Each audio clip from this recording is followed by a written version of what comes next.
The mountains have always been a place of mystery. Towering peaks, hidden valleys, and the thick forests that blanket them hold secrets, some of which are darker than we might imagine.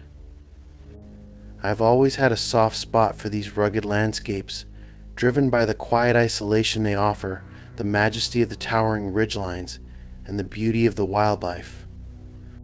But I never thought I'd find myself face to face with something that shouldn't exist, something that the locals whisper about but never speak openly of.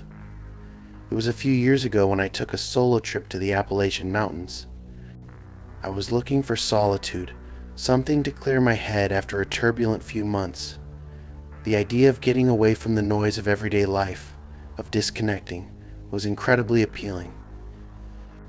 I booked a cabin in the heart of the Smoky Mountains, hoping to spend my days hiking the dense trails and my nights relaxing by a crackling fire. The first few days went as planned, peaceful, serene. I hiked the trails, marveling at the towering trees, the occasional sighting of a deer or the distant call of a bird. But even in such beautiful surroundings, I started to feel a creeping unease. There was something about the woods, the way the shadows seemed to linger longer than they should, how the forest seemed too still, too silent at times. Even the weather was unpredictable, shifting from sunny to overcast in the blink of an eye. One evening, after a long day of hiking, I returned to my cabin and decided to take a walk around the property before dark. The air had taken on an unusual chill, even for the mountains, and I couldn't shake the feeling that I was being watched. At first, I thought it was just the isolation playing tricks on me. The thought that something might be lurking out there, just beyond my sight, seemed absurd. That night, I noticed something strange. The distant sound of cracking branches, followed by the unmistakable sound of footsteps, but not human footsteps. It was too heavy, too deliberate. I thought it could have been a bear, an occasional visitor to the area, but this felt different. There was an unnatural rhythm to the steps, almost as if it were pacing, waiting for something. The next morning I spoke to a local shopkeeper when I made my way into town for supplies. Her face immediately dropped when I mentioned hearing something strange the night before. She asked quietly if I heard it too, glancing around to ensure no one was listening. Her voice had a hint of fear, and I realized then that she wasn't talking about a bear. She told me about the legends that circulated the area, the stories that every local seemed to know but few ever dared to speak about openly. She warned that people have seen things, heard things. It's better not to get too curious about it. Her words hung in the air, heavy and ominous.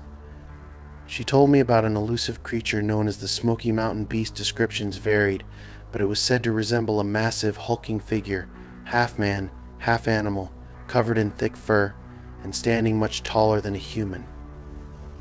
Some claimed it walked on two legs, while others said it moved with the stealth of a predator on all fours. The more she spoke, the more unsettled I became. She mentioned how strange occurrences had happened to locals over the years, people disappearing for days, their campsites torn apart as if by something enormous, or deep growls echoing through the forest, only to fade as quickly as they came. The more I listened, the more I started to wonder if the strange noises I had heard the night before might not have been an overactive imagination after all. After the conversation, I couldn't help but feel a strange pull to investigate further. I returned to the cabin, unpacked the supplies, and set out on a different trail that afternoon, hoping to discover something to either put my fears to rest or confirm them. I was determined to face whatever it was head on, knowing I couldn't leave the mountains without knowing the truth. I spent hours on the trail, trekking deeper into the woods, the sun slowly sinking behind the peaks. The forest was eerily quiet. Even the birds had stopped calling. The stillness was almost suffocating. I kept my eyes peeled, trying to remain alert to any signs that might suggest something was amiss. And then I saw it. Off to my right, nestled among the trees, was something out of place, a large mound of fur, almost blending into the surroundings. I froze, my heart pounding in my chest as I strained to focus. It was massive, bigger than any bear I had ever seen, and it didn't move like any animal I knew. There was a pause, as if the creature was aware of my presence, and then it shifted, stepping out from the trees just enough for me to make out its form. The beast was like nothing I could have imagined. Standing at least 8 feet tall, it had the body of a large primate, but the fur was darker, thicker. Its face was more human-like, with deep-set eyes that gleamed in the dim light. It wasn't the face of an animal, it was the face of an animal, it was the face of something that could think, that could reason. Something ancient and terrifying. Before I could react, the creature let out a guttural sound, a low growl that seemed to vibrate through the ground. It wasn't a sound of anger, but of warning. My instinct screamed at me to turn and run, but I couldn't tear my eyes away from the creature. It was as if time had slowed down, and I was frozen, paralyzed by fear and awe. Then, just as suddenly as it had appeared, the creature turned and disappeared into the dense woods. I stood there for what felt like hours, unsure of what to do. Was I just hallucinating? Had it been a trick of the light, a figment of my overactive imagination? But I knew what I had seen, and deep down, I knew I had encountered something that defied explanation. This wasn't a bear or any other animal I was familiar with. This was something older, something that belonged to the mountains, something that had been there long before humans settled in. I quickly made my way back to the cabin, the memory of the creature's eyes and its presence burning into my mind. The forest felt different now, less like a place of peace, and more like a place that held untold dangers, where ancient creatures still roamed, hidden from the world. That night, as I lay in bed, the sound of footsteps outside the cabin window reached my ears again. But this time, it was different. There was no mistaking it. Whatever was out there had come closer, and I knew, deep down, that the Smoky Mountain beast was still watching. The following morning, I packed my things and left the cabin earlier than planned, my heart still racing with the memory of what I had seen. I couldn't shake the feeling that I had come too close to something ancient, something that wasn't meant to be found. I never returned to those mountains. But every time I hear the winds rustling through the trees or the distant call of an animal at night, I wonder if that creature still roams, waiting for the next curious traveler to wander too far off the beaten path. And as the locals will tell you, the mountains always have their secrets, some of which are best left undisturbed.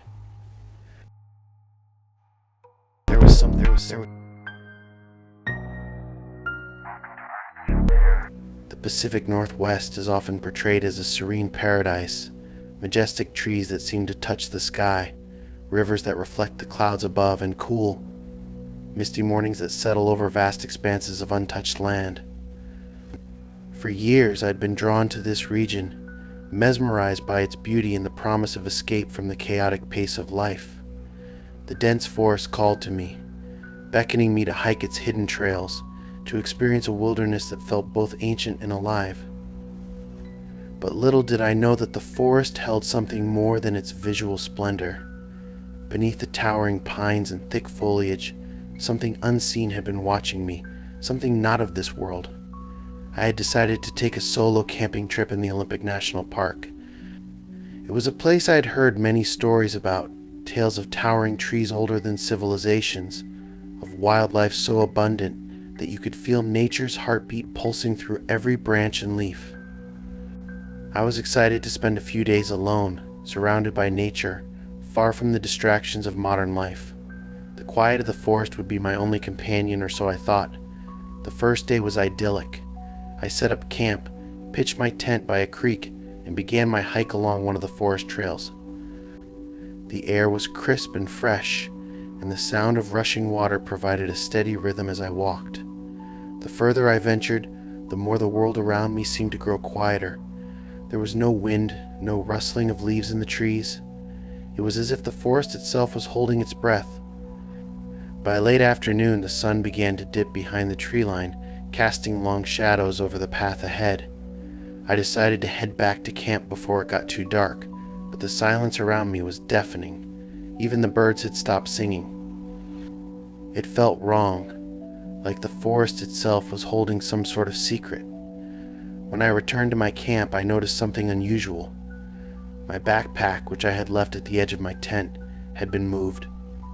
It was now several feet away from where I had placed it, as if something had dragged it across the ground. My first thought was a curious animal, perhaps a bear or a raccoon, but as I inspected the area, I couldn't find any signs of a struggle, no paw prints or scratches on the ground. It was strange, but not enough to set off alarm bells. That night, as I sat by the campfire, I couldn't shake the feeling of being watched. It was subtle at first, just an occasional flicker of movement in the corner of my eye, or the sense that something was just beyond the reach of beyond. At one point, I thought I heard what sounded like footsteps in the distance, but when I strained to listen, there was only the sound of the fire crackling. I told myself it was nothing, just the natural sounds of the forest. After all, the woods were teeming with wildlife. But as the night wore on, the sensation of being observed grew stronger. It wasn't just the rustling of leaves or the occasional snapping of twigs. It was the feeling that something or someone was out there, waiting for me to slip up, to make a mistake. Around midnight, when the fire had burned down to a soft glow, I heard a sound that froze me in place. It wasn't the wind, nor was it the typical forest noise. It was a low, guttural growl, deep and throaty. It came from the woods, just outside the edge of my camp. My heart raced in my chest as I sat completely still, trying to make sense of what I was hearing. The growl wasn't like any animal I had ever heard before. It wasn't a bear, and it wasn't a bear, and it wasn't a... This sound was different, closer to something that might belong to a predator that had no business existing in this world. It was primal, unsettling. My instincts screamed at me to pack up and leave, but I couldn't move. I was rooted to the spot, paralyzed by both fear and fascination. The growl was followed by a series of quick, heavy footsteps, the kind of sound that could only come from something much larger than a human. The ground beneath me seemed to vibrate with each step. It was coming closer, and the urge to run was almost overwhelming.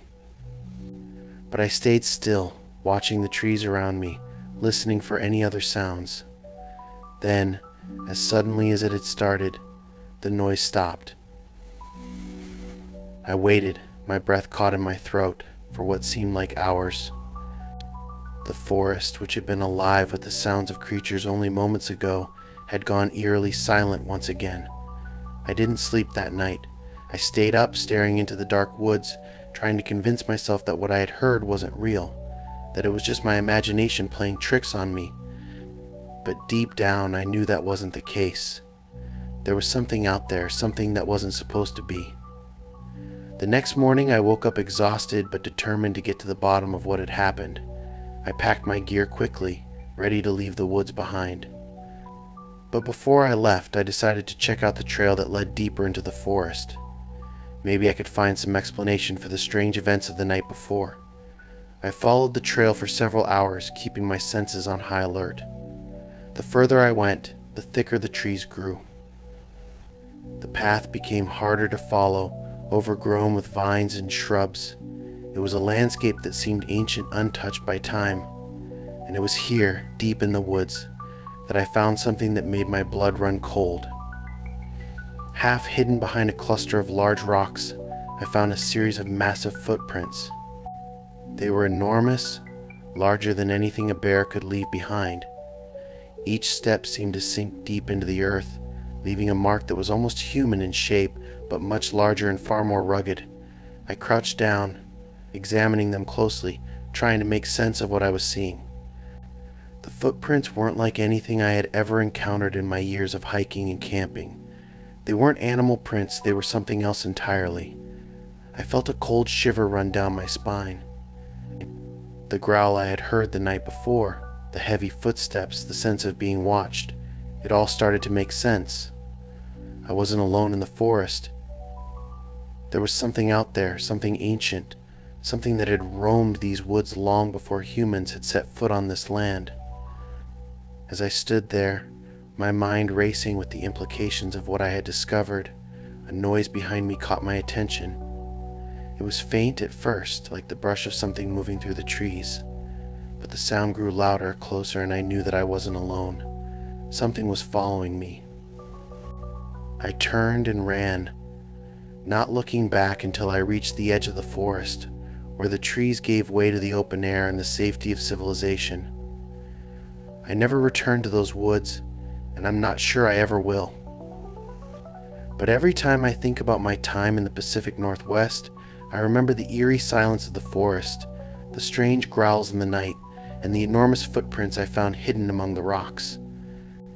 And I wonder if there are things lurking out there, ancient, cryptic things, waiting for the next curious wanderer to stumble across them.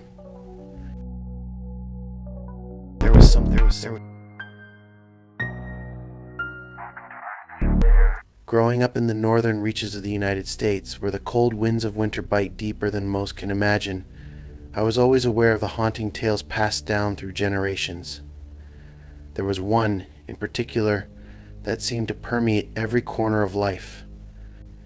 It was the story of the Wendigo, a creature so terrifying it was said to drive people mad with hunger, lurking in the dense forests during the long winter months.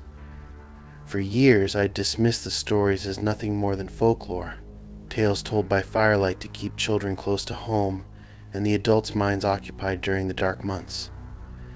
But all of that changed one bitter winter night, when I ventured out into the woods with friends, unaware that the old stories were more than just stories. We were staying in a small cabin in the middle of the woods. There were no nearby neighbors, just miles of thick forest stretching as far as the eye could see. I had been on several camping trips in these woods before, but this time something felt different. There was a strange unease in the air, an unfamiliar tension that I couldn't shake. The first few days had passed without incident. We hiked, joked around the fire, and enjoyed the beauty of the winter landscape. But then, on the fourth night, things took a turn. The snowstorm rolled in suddenly, as if the skies had been waiting for the perfect moment.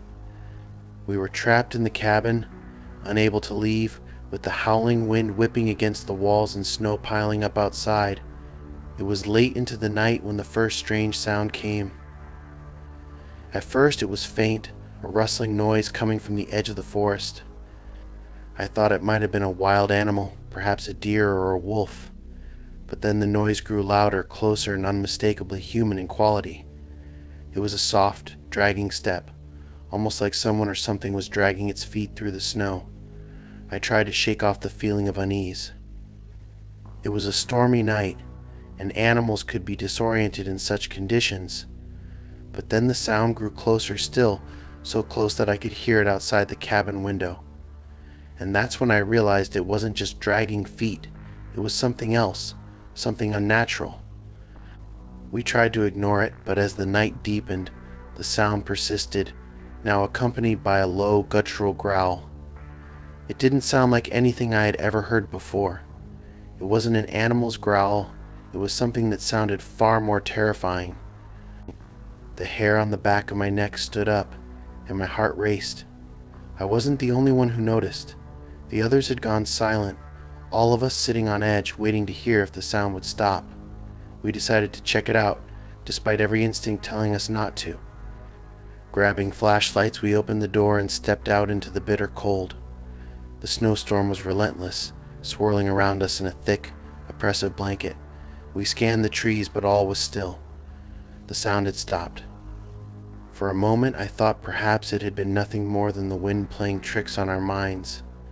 But then, as we turned back toward the cabin, we saw it, a shadow moving in the trees.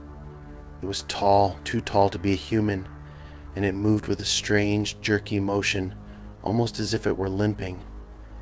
My breath caught in my chest, and the group froze. The shadow lingered for a moment before disappearing deeper into the woods, vanishing as quickly as it had appeared.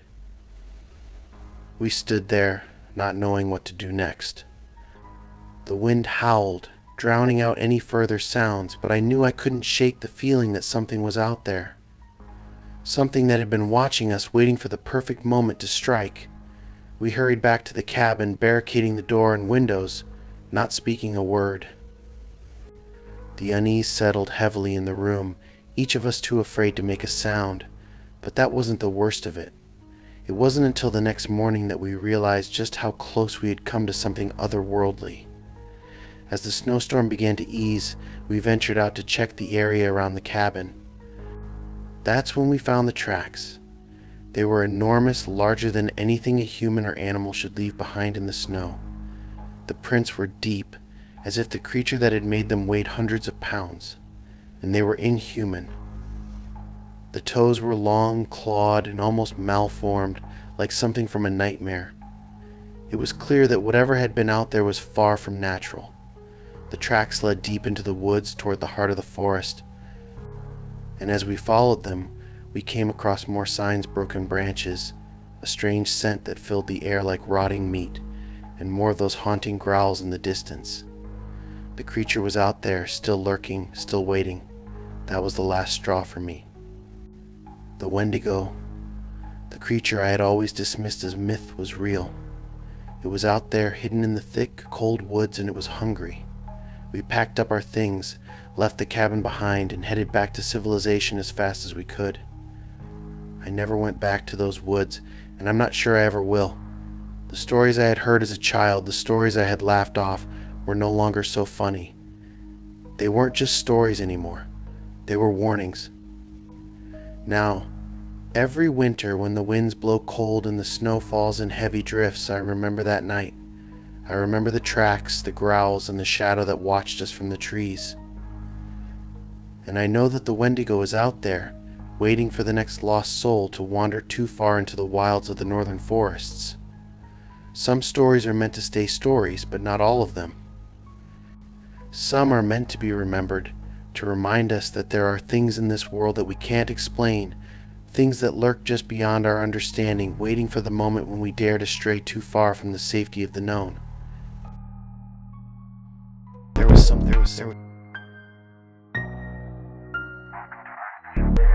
I grew up in the Appalachian foothills, where the mountains seemed to have a life of their own. They weren't just a backdrop to our small town, they were something more. The dense trees, foggy mornings, and twisted trails carried whispers of something lurking just beyond the well-worn paths. It wasn't until I was older that I realized those whispers weren't just the wind in the trees. I had always been drawn to the mountains ever since I was a child. My friends and I would hike for hours on end, making our way through the thick woods that seemed to stretch endlessly. We knew the trails well, and while we were aware of the strange things people said about the deeper parts of the mountains, we dismissed them as folklore.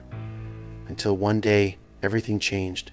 It was late fall, just before the first snow, when I decided to hike a trail I hadn't explored before. It was one of the older paths, long since forgotten, that I'd heard about from my grandfather. The trail was said to lead to a secluded spot near a creek, deep in the heart of the forest. He'd warned me to stay away, but I was determined to go. There's something about that place, something you can't quite explain, that pulls you in. I set off alone, thinking it would be just another hike. The trees were bare, their skeletal branches reaching up to the overcast sky.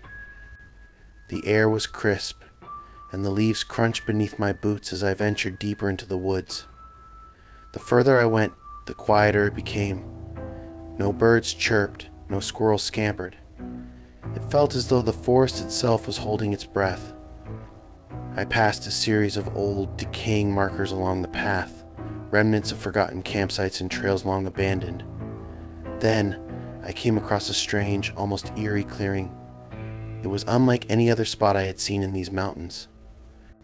The trees formed a perfect circle, with an opening in the middle that led down to the creek below. The silence was unnerving, so thick that it felt oppressive. I stood there for a moment, scanning the area.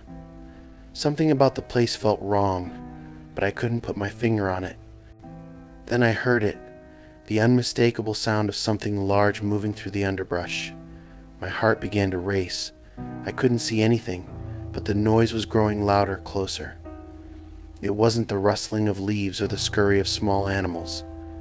This was something big. My first thought was that it was a bear, but the more I listened, the more I realized it was moving in an odd, almost deliberate way, too heavy to be a bear, but too quiet to be a human. I stepped back, trying to keep my breathing steady, but my instincts told me to move. I slowly backed away from the clearing, but as I did, the sound followed. Whatever it wasn't leaving. It was stalking me. I tried to shake off the fear, convincing myself it was just an animal, but the deep sense of unease only grew stronger. I looked around, searching for any sign of movement, but all I could see were the same dead trees and dense underbrush. The forest felt like it was closing in on me, and I couldn't shake the feeling that I was being watched by something far older than me, something that knew these woods far better than I did. The sound grew closer still, and I decided it was time to leave. I turned quickly, heading back toward the trail, but as I did, I noticed something strange. The path had changed. It was as though the forest had shifted, closing off the way I'd come. I wasn't where I had been just moments before. The trail was gone, replaced by thick brambles and twisted trees. My panic began to rise as I realized I was lost. The forest, once so familiar, now seemed like a labyrinth, with no clear way out. My breath was coming in short gasps, and I knew I had to move, had to find a way out before whatever was following me caught up. But the further I went, the more disoriented I became. The trees seemed to close in on me, and the wind picked up, whipping through the branches and making the shadows dance unnaturally. Then I heard it again, the unmistakable sound of something large moving, but this time it was behind me. I spun around, my heart pounding, but there was nothing there. No animal, no creature, just the dark, oppressive woods. I stood frozen, my senses on high alert. There was no sound, no movement, just the eerie stillness of the forest. But deep down I knew something wasn't right. The hairs on the back of my neck stood on end as I felt the weight of unseen eyes on me. It was then that I heard a growl, low and guttural, echoing from the trees. It sent a shock of terror through me. I turned and ran, no longer caring about the path. I just needed to get out. My legs burned, my breath was ragged, but I kept pushing forward. The growl came again, closer now, followed by the sound of heavy footsteps, something fast, something large. My heart raced as I pushed through the underbrush, desperate to escape. Suddenly I broke through the trees and into the clearing again, but something was different. The atmosphere had changed. The sun, which had been hidden behind thick clouds, was now beginning to set, casting an eerie orange glow across the forest. The shadows were growing longer, and the trees seemed to stretch even further, making it feel like I was surrounded. I didn't stop to think. I just ran as fast as I could, heart thundering in my chest, legs aching. I didn't stop until I reached the main trail, gasping for breath. My eyes darted around, expecting to see something in the trees, but there was nothing. The forest was quiet again. The only sound was my ragged breathing. I didn't return to that spot. I couldn't. It's been years since that day, and I still don't know what I encountered in those woods. I never spoke about it to anyone, not even my family. I never told anyone how something had been following me, how the very trees themselves seemed to close in on me, and how I had heard that growl, the sound of something ancient and wild. But sometimes, when I'm alone in the woods, I can still feel it, feel the eyes on me, watching, waiting, and I know, deep in my gut, that the mountain has secrets, secrets that it will never give up, no matter how hard I try to uncover them. There was something